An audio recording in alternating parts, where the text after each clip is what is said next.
ยังไม่มีใบหน่วยไปทางดกสร้างเป็นหิวพันธุ์ใดอันนี้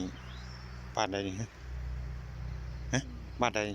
ทางเขาป่าดิทางเขาป่าป่ะเขาเมืองรับแร่แม่นบ่แม่นดีเอาว่าเมืองเรียบไม่มีทงหน้า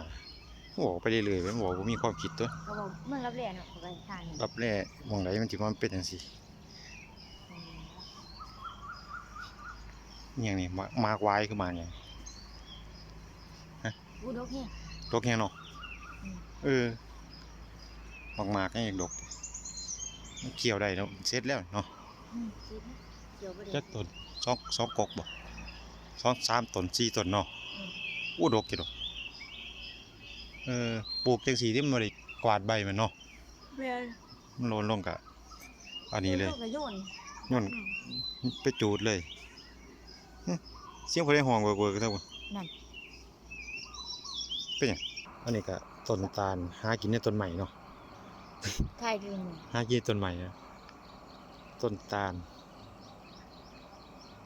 3ต้นข้ามห้วยมาเห็นโลดฟังพุ่นเนี่ยฟังปลาอยู่น่ะมันเป็น